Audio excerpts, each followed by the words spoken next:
here we are at Loving the Dream out in the middle of Arizona. Today we fixed the car, and it turned out that the wires were cut back in Montana. So we have a lot of interesting things beginning to happen here because this has gone on long enough.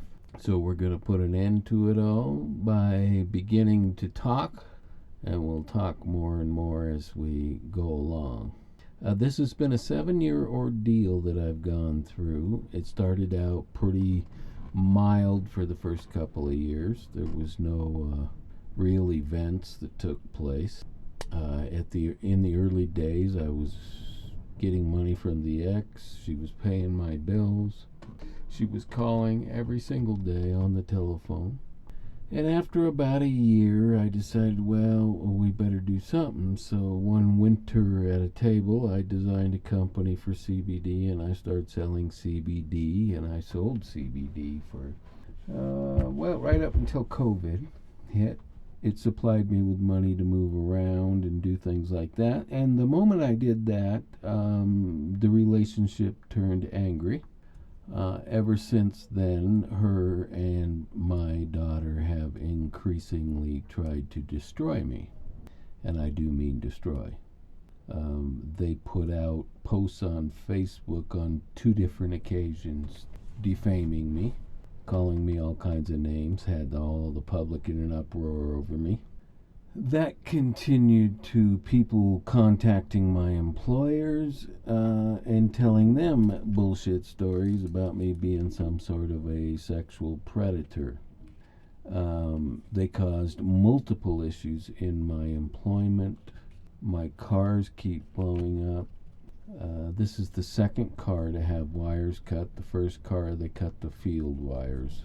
And I didn't realize at the time what was going on. But I had a feeling there was a reason I needed to get the hell out of Everett.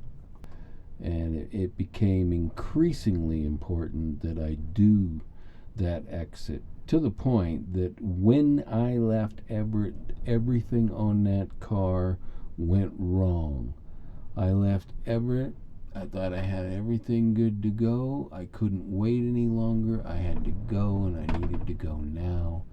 And I left. And I left Everett with about $250.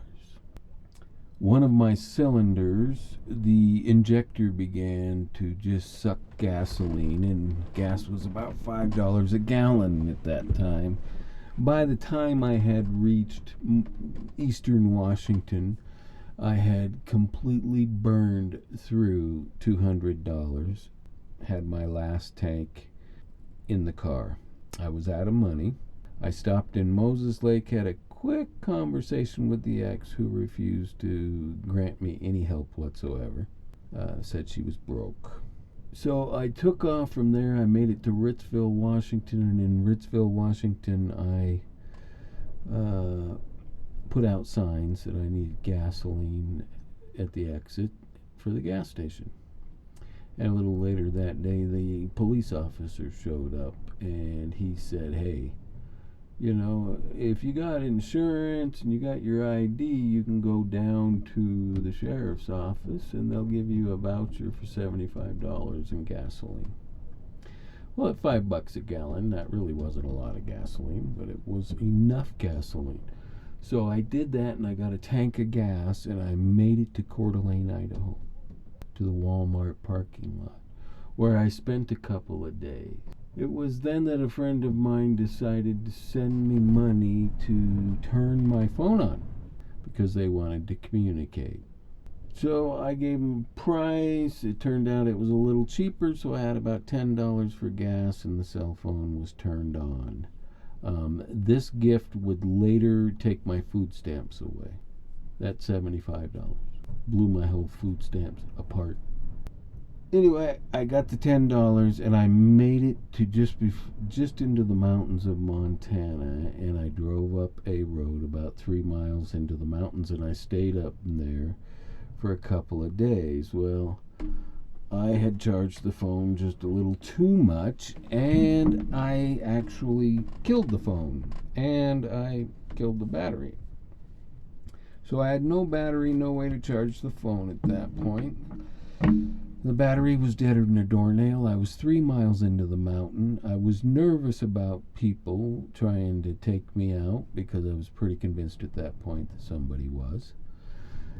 And I hid the car. So it wasn't like I could put the hood up and somebody would just come by and get me a jump. 3 miles in the mountains of Montana, in western Montana. So I decided to abandon the car. I grabbed my backpack, I loaded it with everything that was worthwhile, and I wrote a sign that said anywhere, and I hiked out 3 miles with that backpack on my back to the freeway set up, and along come a guy and give me a ride. He smoked Winston cigarettes, drove a black pickup truck. He was an odd character, but he was a character. So he gave me a ride to Missoula, and when he dropped me off, he gave me $10. Now, at this point, I had been online telling people I had run out of money. I had food stamps, but I couldn't get to a store. I needed a few bucks to get gas to get to a store. Absolutely no one helped. They were all stalking me. Absolutely no one helped. So this guy gave me $10. I spent the night on the on-ramp because the strap broke on the backpack, and it was clear I wasn't going to hike out of there. So I got my tent out, draped it over me, and it started pouring rain, and I spent the night on that on-ramp in the pouring rain in Missoula, Montana. And the next morning, the weather was clearer, and I made the decision to hike back to the car because that would be easier than trying to lug that heavy backpack with one strap any further. So I hitchhiked back. Again, I got picked up by another guy, a young guy, who told me, he took me all the way to the exit where I was off of, and he told me, he said, I'll be back here at 9 o'clock tonight with a jump box. If you're here, I'll jump your car. If you're not here, I'm going to keep going. So I hiked into the mountains, and I fell asleep in the seat of the car, and I thought many hours had gone by. It was about 11 a.m. when I got in there. And I thought a lot of hours had gone by, and I thought, he's going to be out there at 9 p.m. I better hike the hell out of here. So I woke up, and I started hiking, and I hiked the 3 miles back out to the highway, only to find out that it was only about 2 o'clock in the afternoon. That was kind of a bummer. I didn't have a charged phone, dead battery. I had no way to know time other than the sun, and I was in the mountains in the woods.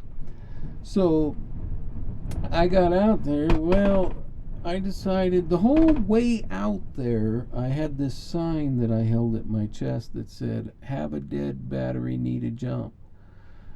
I'm telling you, people, they passed by me, 10 or 15 different people.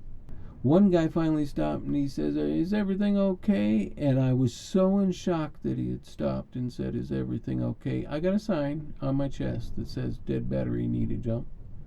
I said, oh yeah, everything's okay. He said, oh great, and he took off. And I got out there and I stood around that on-ramp for a while, and here along come a woman in an SUV. And I was standing at the gate to this road off the hot freeway, and I had that sign, dead battery, need a jump. She pulled up and she went by me, and then she backed up and rolled down her window, and she said, it's been an absolute hell of a day. She says, dead battery, I can do that. So I climbed in her car. She called her husband that was up 6 miles in the mountains at in-laws, and he had the jumper cable, so he was going to meet us at the 3 mile marker, and we'd go in and jump the vehicle. And that's exactly what took place. We met at the 3 mile marker, and he jumped my car, and I had the $10, and I immediately went down and got gas, and that led me to the Walmart parking lot at Missoula, where I was able to buy groceries and eat.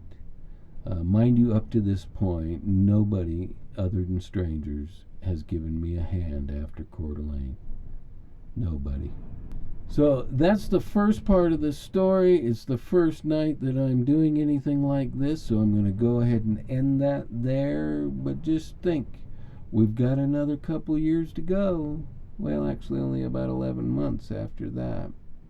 11 months. But there's a lot of stories before that.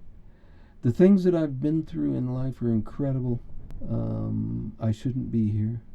I know I shouldn't be here. But I'm here. And I'm moving forward. I'm currently on land that I've purchased in a motorhome. It's an old motorhome, but it's still a motorhome. I've put water in out here. I've got a septic, and everything is pretty copacetic right now until this morning when, after a week of fighting with the car and ordering and throwing parts at it, I found that the two wires to my speed sensor had been clipped. Not ripped, not torn, clipped. That has ignited a little bit of a firestorm in my mind at this point. But I'm going to tell you all of the stories that make me believe that someone is trying to take me out. With that, this has been Lovin' the Dream. Have a fantastic night, and the story continues.